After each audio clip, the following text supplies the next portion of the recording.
ঝড় যদি তুমি নিজেই তোলো তাইলে থামাইবা কেমনে?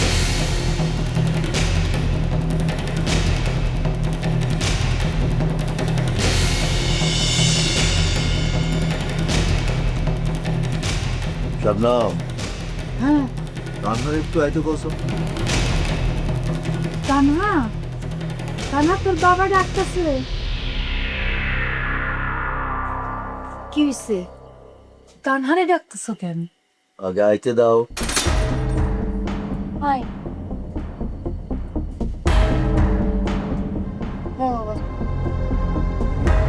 তোর লেখাপড়া কেমন চলতেছে? ভালো। ভালো মানে? সামনে তো পরীক্ষা। এই তো সামনের মাসে। পড়ায় মন দে, এই সময় ঢিল দিলে পরে আফসোস করবি। লাইফ বয় কিনে কল দাও টোল ফ্রি নম্বরে আর এক নিঃশ্বাসে গোল বলে জিতে নাও ফিফা বিশ্বকাপ 2026 এক্সক্লুসিভ পুরস্কার। সারাদিন তো ওরে বই নিয়েই বসে থাকতে দেখি। ভালো, এটাই তো দরকার। আরেকটা কথা, এলাকার দুষ্ট পোলাপনের কাছ থেকে একটু দূরে থাকবি। হ্যাঁ? কইলাম এলাকার দুষ্ট পোলাপনের কাছ থেকে আর দূরে থাকবি।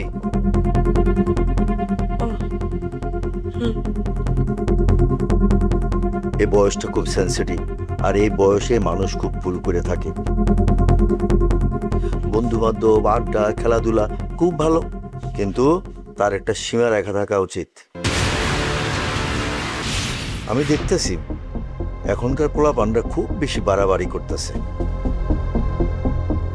মোবাইল, বাইরে ঘোরাফেরা করা, এসব করলে লেখাপড়া নষ্ট হয়, নামও নষ্ট হয়। আমি চাই না আমার মেয়েকে নিয়ে কেউ কোনো কথা কোক। তুই নিজের দিকে খেয়াল রাখবি। আর একটা কথা মনে রাখবি, তোর সম্মান মানে আমার সম্মান।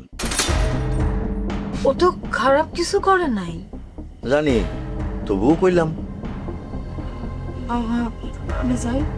আর একটা কথা, সামিয়ারে বুঝেছস? কি বিষয়? ওই যে পাত্রটার ব্যাপারে। ও না বাবা, আপু এখনো রাজি না। রাজি হইব, সময় লাগবো, এটা ঠিক। ওই ছেলেটার সাথে বিয়ে হলে ভবিষ্যতে একটা নিশ্চিন্ত জীবন পাইব।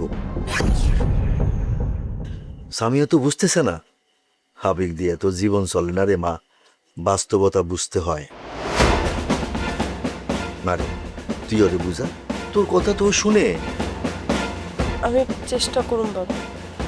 আর শোন, তুই সামিয়ারে কইস আমি কিন্তু জোর করে কিছু করতেছি না, আমি তোকে ভালো চাই।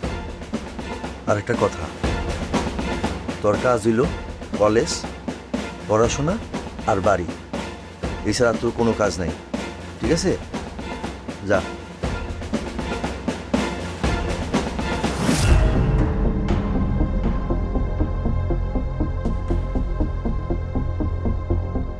মাইয়াটা যে কিসের মধ্যে পড়তেছে আল্লাহই জানে।